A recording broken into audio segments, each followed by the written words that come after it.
Bonjour monsieur, Bonjour. pourriez-vous me donner votre prénom et votre lieu de résidence?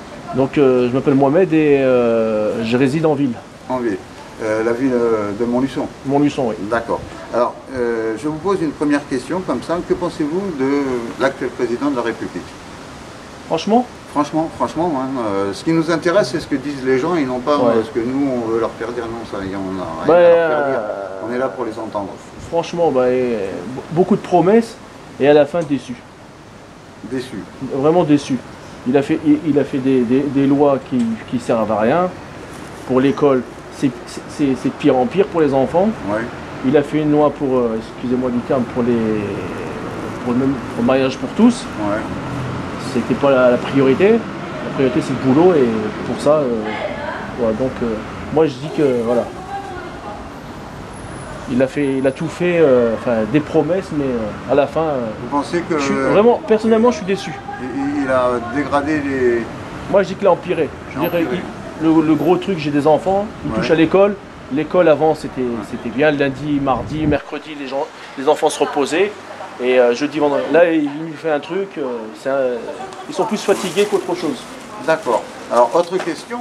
Vous parlez des enfants, donc ça va peut-être vous suggérer. Que vous seriez à sa place, quelles seraient les premières mesures que vous prendriez pour justement essayer de rétablir des choses saines en France? Première mesure. Donc, moi je dis, déjà, on va parler parce que c'est d'actualité.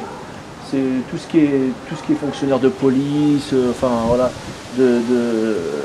fonctionnaire de police, personne de l'État en fait, en gros. Ouais. Qu'il y a plus de monde, parce que là ça se dégrade, le service public se dégrade. Donc voilà. Vous seriez dans...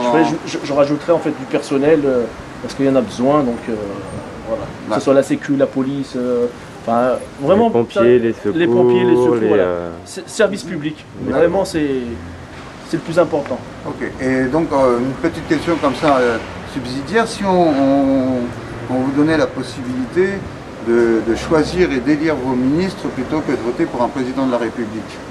D'avoir la possibilité d'établir des lois et de les voter directement en s'adressant au niveau communal, par exemple en allant voir le maire, en disant monsieur, j'ai pensé à cette loi, est-ce que ce genre de choses, quel serait votre point de vue à ce niveau-là? Ça serait bien. Ça serait bien. Vous pensez que c'est ce qu'il faudrait tendre Aller directement. Voilà, directement. Et avoir en place des gens qui sont compétents. Et voilà, compétents. Dans le domaine le domaine, compétents, et que ça soit fait dans la foulée. Par exemple, en ministre, par exemple, quel genre de ministre vous situeriez à différentes places, par exemple, le ministre de la Justice, le ministre de l'Armée? Moi Oui. Compliqué votre question. Peut-être dans l'économie ou la santé, ou un secteur que vous connaissez, où il y a quelqu'un que vous avez déjà écouté qui vous semble pertinent tout bêtement. Pertinent. Type Moi, que vous aimez bien. Ouais, type que j'aime bien, honnêtement. Dans les politiques actuelles là, c'est ça, hein. Enfin, là, actuellement, ça peut être pas spécialement politique, ça peut être un philosophe. Moi, franchement, un politique, une intellectuel. personne que j'aime bien ou quoi que ce soit, c'est le même style que Jacques Chirac, c'est Alain Juppé, honnêtement. J'aime bien Juppé. Vous n'avez pas l'impression qu'il nous trahit quand il veut encore nous maintenir dans l'Union Européenne? Moi, Juppé, c'est à peu près comme Jacques Chirac. Jacques Chirac, on a beau le critiquer ou quoi que ce soit, il a fait des bons trucs, il a fait comme tout le monde, hein, mais... Attendez, alors je vais vous mettre juste une petite question débat par rapport à Juppé. Je dis Juppé, j'entends bien le côté caractère, mais voilà, donc, vous vous rappelez que Jacques Chirac, lui, avait refusé de jouer le jeu de la guerre des Américains avec l'Irak, tandis que Juppé, qui a été son ministre et qui est soi-disant gaulliste et de chiracien, quand il a été ministre des Affaires étrangères sous Sarkozy, il a accepté qu'on aille envahir la Libye et la bombarder. Est-ce que ça vous sent pas un point qui quand même est à son... Ça honnêtement, vous m'apprenez parce que je le savais pas. Voilà, moi Jacques Chirac, quand je vous disais Jacques Chirac, c'est par rapport à ça, comme qu'il a refusé...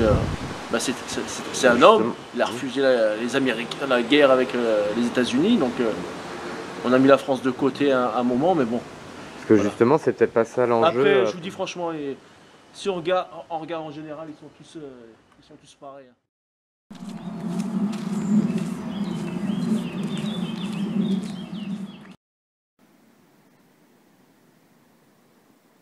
Salut Sylvain. Salut.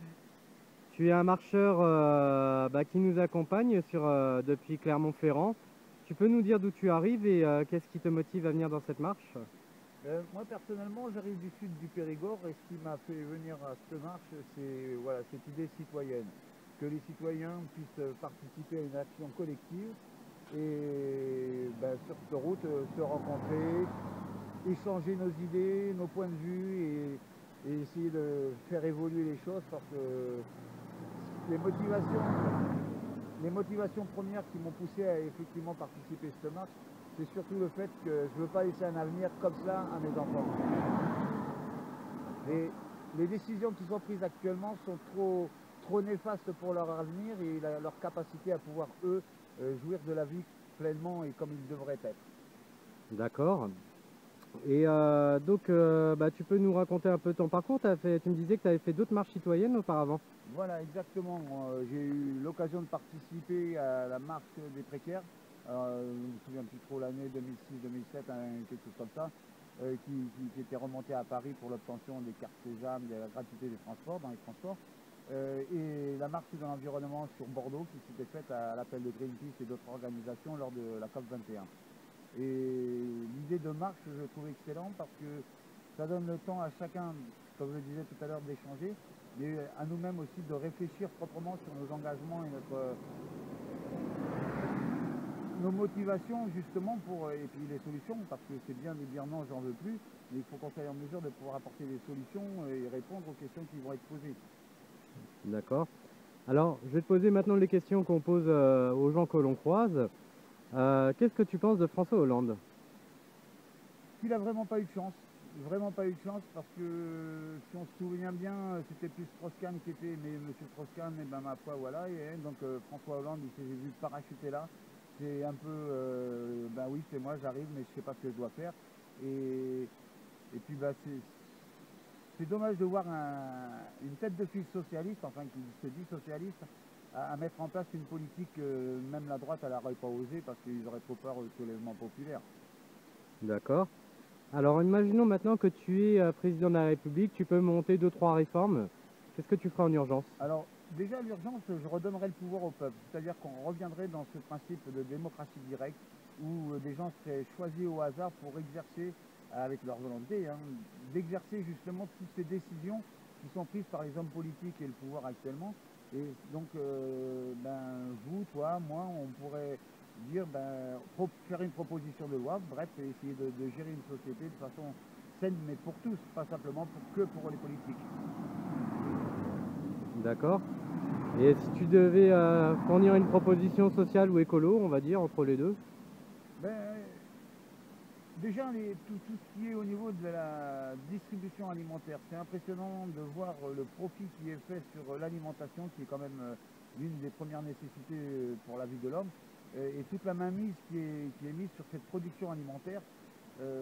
Donc, ce que je prendrais, ce serait plus le retour au jardin, le retour à la consommation locale, à la production locale, trouver sur place ce qu'on a besoin et non pas le faire amener. Et déjà, en rentrant dans cette démarche, on viendrait plus à répondre aux besoins locaux et non pas à répondre à une recherche de profit qui est actuellement la démarche utilisée.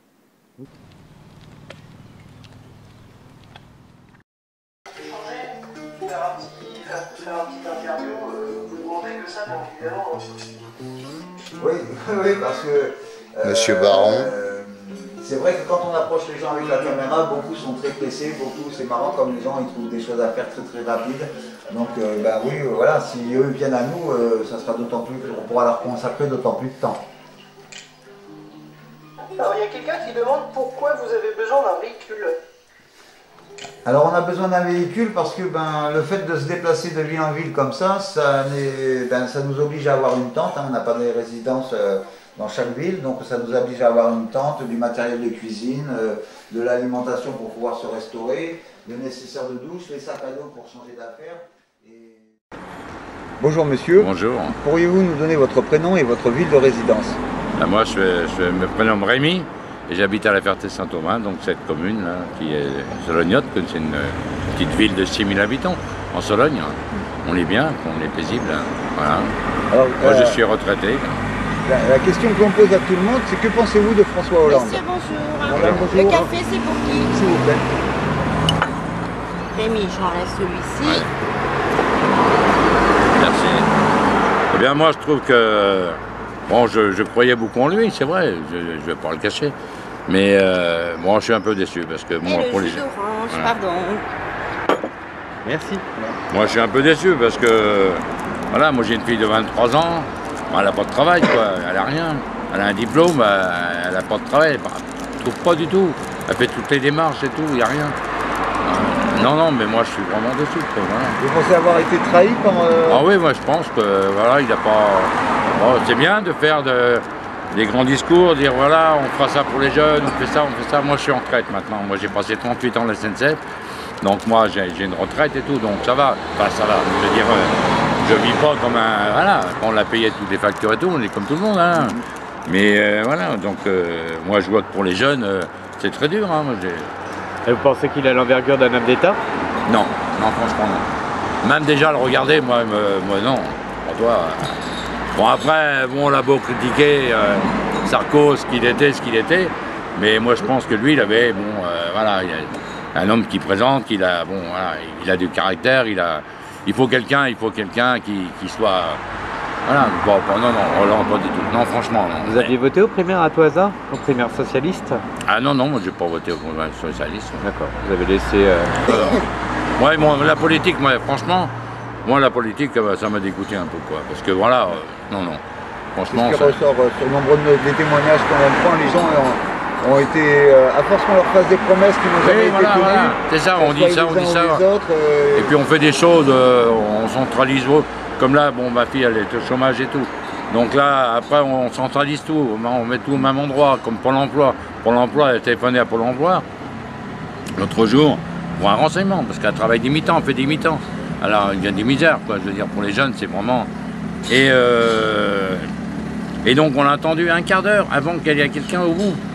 Et puis, elle a dit, attendez, on va vous passer un service. Bon, alors, on a attendu encore un quart d'heure avant qu'on y repasse un service. Puis, au compte fait, il n'y a eu personne. Donc, elle a raccroché. Bon, c'est normal, quoi, à la fin, tu te dis... raccroché. Et normalement, on te rappelle dans les 2 heures. On ne l'a jamais rappelé, elle a rappelé le lendemain. Non, mais ça va pas, il y a des choses qui ne vont pas du tout. Alors, justement, en parlant de tout ça, dans quel domaine penseriez-vous qu'il faudrait faire quelque chose pour améliorer les affaires du pays? Déjà, bon, ouais, je pense que si on change certaines têtes au pays, quoi, à la tête, quoi. Assainir. Il faut des gens nouveaux, quoi, voilà, pour des gens nouveaux. Parce que on représente toujours des anciens politiques.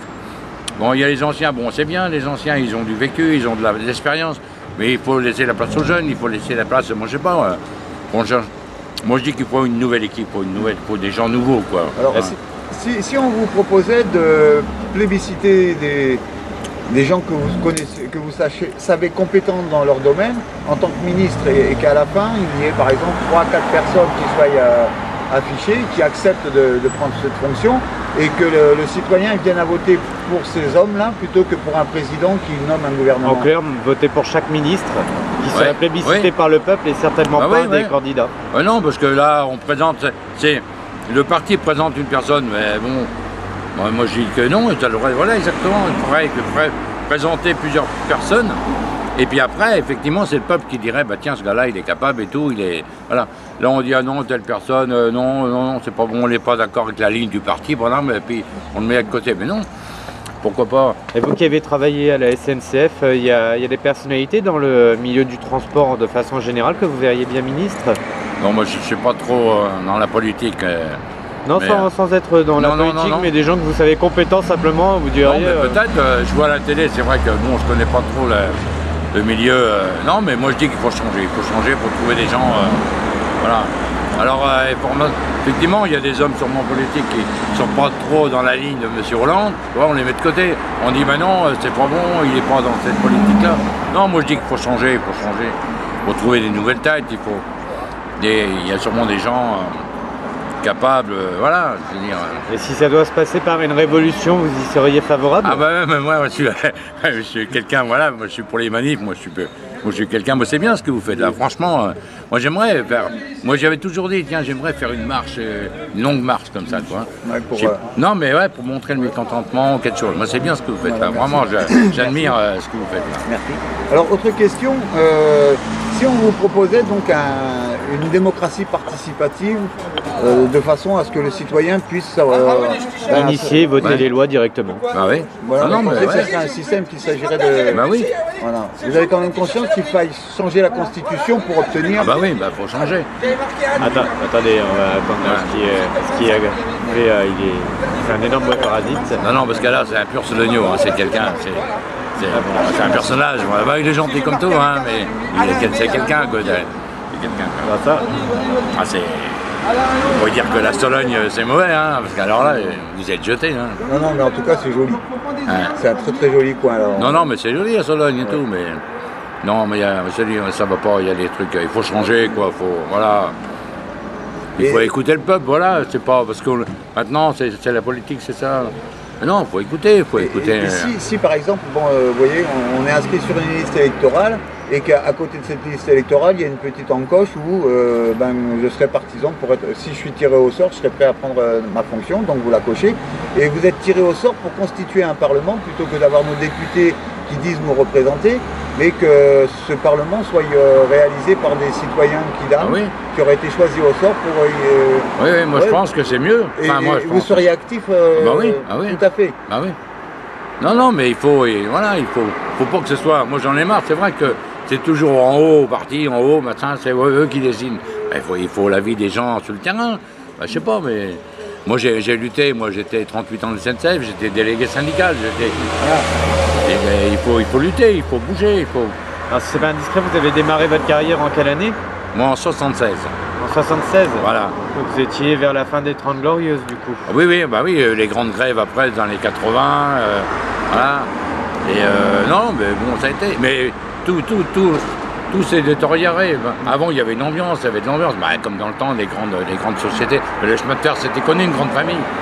Petit à petit, ça a commencé à... Voilà. Puis maintenant, il n'y a plus de cheminots. C'est comme dans la Poste, il n'y a plus personne. La Poste, ma factrice, là, c'est une dame de la Ferté. C'est de l'intérim. Au combat. Vous pensez qu'il y a une dégradation complète des services publics? Des services publics. Quand on voit une postière, c'est une dame à travailler dans le magasin Saint-Pli, j'ai vu quelque part, mais sa tête me disait quelque chose. Et puis, je dis à ma voisine, je la connais cette dame, je ne savais pas qu'elle était factrice. Elle m'a dit non, elle n'est pas factrice, il a travaillé avant, je dis c'est pour ça. On a discuté l'autre jour que ça, de métier, quoi. Et puis elle me dit non, elle dit moi je suis intérim, moi. Alors, moi, c'est le combat. J'ai été à la gare récemment, la gare de la Ferté-Saint-Thomas, il y avait un petit jeune. Alors, j'ai dit c'est bien, il est embauché, moi. On discutait, et puis moi j'ai dit c'est bien, j'ai dit moi je suis ancien de la maison, quoi. Ah bah je dis moi je suis pas de la maison. Alors, j'ai dit t'es pas cheminot, il me dit non, pareil, intérim. Non, mais je dis on va où là? Attends, on va où? Quelles entreprises qui vous semblent stratégiques, vous aimeriez que l'on nationalise ou renationalise? Je sais pas trop. Au moins qu'on garde ces services-là, je veux dire, comme la Poste, tout ça, enfin des gros trucs, quoi. C'est important, qu'on... Parce que tout ce qui est, par exemple, le secteur de l'énergie, de l'eau, des transports publics, c'est pour vous, ça doit pas... non, il faut garder cette truc-là, il faut... maintenant, on donne tout au privé, quoi. On donne tout au privé. C'est pas mal, monsieur. Non, mais tu peux en prendre, vas-y. C'est le... Non, mais vas-y. Tu peux en prendre, il n'y a pas de souci. On a le nôtre, en fait, c'est que je croyais que c'était le nôtre. Il n'est pas de la Sologne, mais bon. C'est un tabac français, hein. Un tabac français. 1637, il est fait, je sais plus où. Et sinon, au niveau information, vous allez chercher votre information à travers les médias, télévision? Moi, je regarde la 15, je regarde les infos. Mais les infos, après, on dit ce qu'on veut, quoi. Alors, je vais sur Internet un petit peu, je regarde et tout, tu vois. Vous avez quelques sites alternatifs que vous aimez visiter? Non, pas spécialement. J'en connais pas trop, que je veux dire, voilà. Il y a des sujets qui m'intéressent, je regarde, mais effectivement, si j'avais comme là des adresses, toi.fr comme là, tu viens de dire tout à l'heure, là, toi, moi je serais intéressé, je vais regarder, parce que ça m'intéresse, voilà. Avoir un peu plus de documentation, parce que je connais pas trop, quoi, voilà. On vous laissera quelques sites assez diversifiés. Oui, voilà. Non, mais moi ça m'intéresse, parce qu'au contraire, j'admire ce que vous faites, hein, c'est vraiment bien. Donc je vous invite à partager, parce qu'on a également une page Facebook, donc je vous invite à la partager je viendrai, sans problème, tous vos amis, parce que et moi j'ai dit si un jour je peux participer à des trucs comme ça, il n'y a aucun souci. Hein. Non, mais c'est vrai. Et puis moi c'est ce que je disais l'autre jour à un copain, parce que moi j'ai organisé des trucs pour le Téléthon, j'ai organisé des rassemblements pour le Téléthon. Voilà. Et puis à titre individuel, hein. J'étais un ancien motard, j'ai vendu ma moto, mais à la Ferté-Saint-Thomas, on peut en parler. J'avais rassemblé un jour, j'étais juste simplement motard, hein, pas d'association, rien. J'ai dit je vais faire un truc, parce que j'avais un collègue, son fils était myopathe, et puis personne ne faisait quelque chose. Ben, je dis c'est incroyable quand même, toi. Et moi, en tant que motard, j'ai dit bon, je vais aller, j'ai été voir mes copains motards à droite à gauche, à Orléans, ailleurs, et j'ai dit je vais faire un rassemblement, voilà, pour marquer le coup. Il y a eu 120 motards, quoi, voilà. Et puis voilà, donc non, moi je suis pour, il faut se défendre, il faut bouger, il faut... Alors il n'y a pas eu très longtemps de ça, on a tous entendu parler du référendum des Anglais pour sortir de l'Union Européenne. Est-ce que vous pensez qu'ils ont eu raison et qu'on devrait faire la même? Ben il y a des choses, voilà, moi, parce que l'Europe, toi, moi je suis pas, moi je veux dire franchement, après, bon, après vous ferez ce que vous voulez, moi j'ai pas voté pour l'Europe. Il y a peut-être des choses bonnes dans l'Europe, quoi, mais moi je voyage pas mal. Et je vois qu'en Pologne, toi j'étais en Pologne, j'y vais tous les ans en Pologne. Et la Pologne, moi quand ils sont rentrés en Europe, j'ai dit ils sont pas prêts. Moi je connais très bien la Pologne, ils sont pas prêts pour rentrer dans l'Europe. Puis là, bon, là je discutais avec les Polonais, alors eux, pour eux c'était bon, toi ils ont récupéré. Nous, il y a pas mal d'usines qui ont fermé, ils sont partis par là. Eux, ils ont récupéré du travail, mais je disais, mais vous, dit Rémi, le travail, il n'y a plus de travail. Mais je dis arrête. Nous, on a perdu du travail, vous avez récupéré du travail. Ils viennent en France, là, avec des petits camions, là, tu vois. J'ai discuté avec eux. Avec un Polonais, parce que moi je parle un peu le polonais. Ils sont payés 5 centimes du kilomètre. Ils sont payés au kilomètre. Ils ne sont pas payés à la journée ni au mois. Ils sont payés au kilomètre. Ils gagnent 5 centimes du kilomètre. Mais ils n'arrêtent pas. Toi, un Envelin, on en parle, on a un camion. Toi. Voilà, ça c'est un camion polonais. Eh bien, ils sont payés 5 centimes du kilomètre. Ils n'ont rien. Je veux dire, ils roulent toute la journée. Ils n'ont pas de compteur, ils n'ont pas de bouchard, ils n'ont rien. Toi, ils roulent toute la journée. Ils font des... Alors ce qui est malheureux, c'est qu'en France, il y en a qui ont signé des contrats. Les entreprises ont signé des contrats avec ces boîtes-là, tu vois.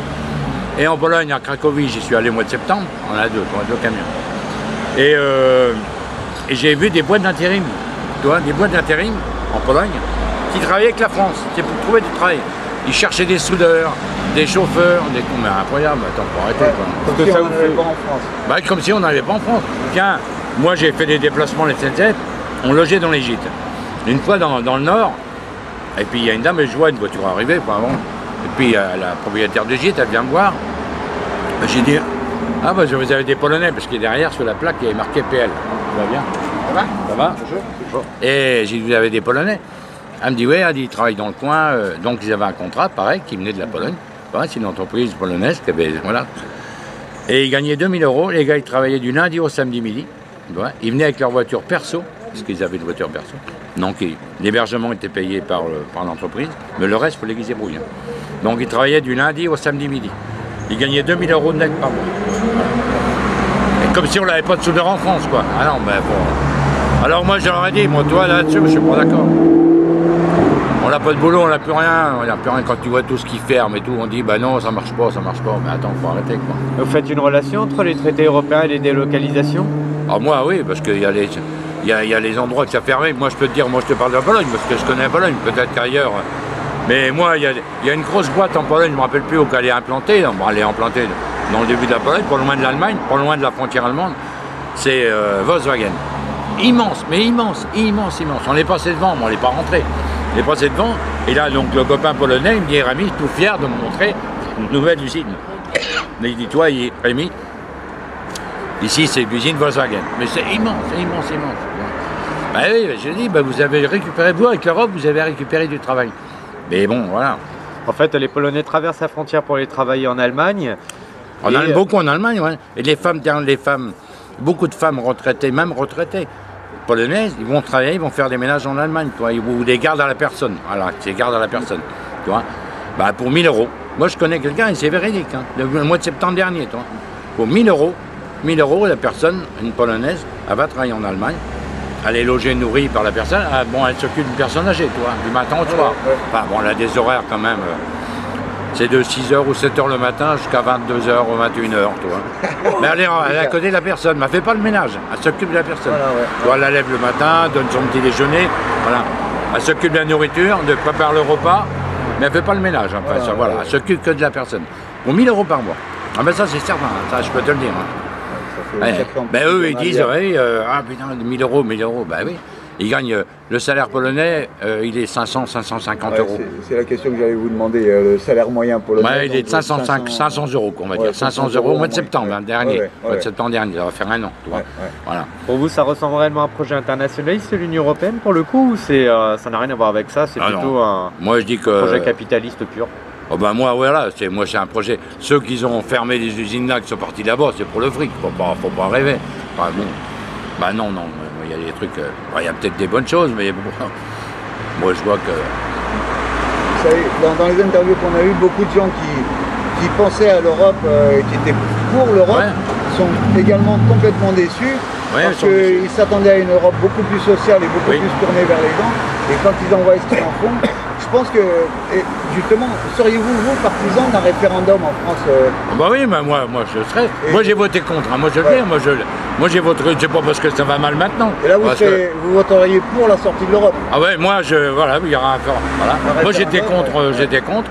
Il y a peut-être des bonnes choses, mais il faut la refaire, quoi. Il faut que. Moi je sais Pour pas. la mais- France, oui. Bah oui. Combien il de faut- personnalités politiques, alors à part le Front National qu'on n'arrête pas de nous exposer là, Ah ouais, dans les ouais. médias, vous connaissez qui nous parlent de sortie de l'euro?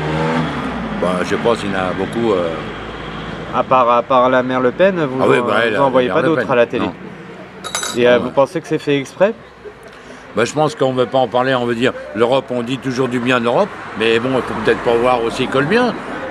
Il y a peut-être des belles choses, comme j'ai dit, mais il faut le refaire, il faut revoir tout ça, quoi. Et je pense. Ouais. Hein. Enfin, moi, j'y connais rien en politique, je te dis.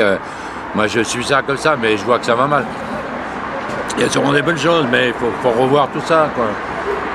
Ah non. Bah, enfin, pour moi, mon opinion, nous, les Français, ça nous a pas. Bah, moi, je pense que ça nous a pas arrangé. On n'aiguise plus la curiosité des gens. Donc ça fait qu'on, par exemple, bon malheureusement la télévision est je crois, une importante facteur clé effectivement de cet endormissement des gens, parce qu'on leur diffuse des téléréalités à deux bas, des trucs, plein de choses, des émissions, des séries américaines à tirer l'arigot, et puis ça occupe ce temps-là. Alors que ces gens-là, s'ils n'avaient pas ça à faire, si on ne leur soumettait pas ça, qui est relativement facile, on va toujours tous vers le facile. Si ces gens-là n'avaient pas ce temps occupé par ça, je pense qu'ils auraient la curiosité de oh la baguette a augmenté, alors attends, ça vient d'où là? On va peut-être chercher pourquoi. D'ailleurs, on constate aussi qu'il y a aussi un manque de temps des citoyens pour simplement s'éduquer, parce que quand on est forcé de bosser 8 heures par jour, tous ces transports à gérer, les non à torcher le soir, enfin voilà, il y a tous ces phénomènes de vie font que les gens sont pour simplement s'éduquer. On travaille trop par rapport au temps dont on a besoin pour simplement faire des activités, qu'elles soient liées à du loisir ou simplement s'éduquer. Tout ça, ça concourt en fait à une vaste sous-éducation politique qui est latente. Et quand on voit finalement le phénomène du mainstream politique qui est un peu le Santa Barbara de la politique, hein, on ne parle plus vraiment de sujets de fond, mais de slogans et puis de personnalités. Les Français sont dégoûtés, ça leur donne même pas envie de s'intéresser un peu plus que ça à la politique, parce qu'ils se disent la politique finalement c'est ce que je vois à la télé avec 2-3 politicards qui s'affrontent à travers des slogans et j'ai pas de fond. Ils en sont dégoûtés. T'inquiète, les Belges viennent à ton secours. Ce qu'on a pu aussi sentir sur tous les témoignages qu'on a pris, c'est que les gens ont la sensation que face à ces politiques, on ne peut plus rien faire, on est battu. Voilà, et ça c'est un peu navrant. Par contre, beaucoup reviennent après en nous encourageant, en trouvant que cette action est quelque chose de vraiment... quelque chose, ils apprécient le fait qu'on aille vers eux prendre leur témoignage en leur disant, écoutez, nous en tout cas, ce qu'on va faire, c'est remonter jusqu'à là-haut et faire savoir, parce que c'est diffusé sur le web.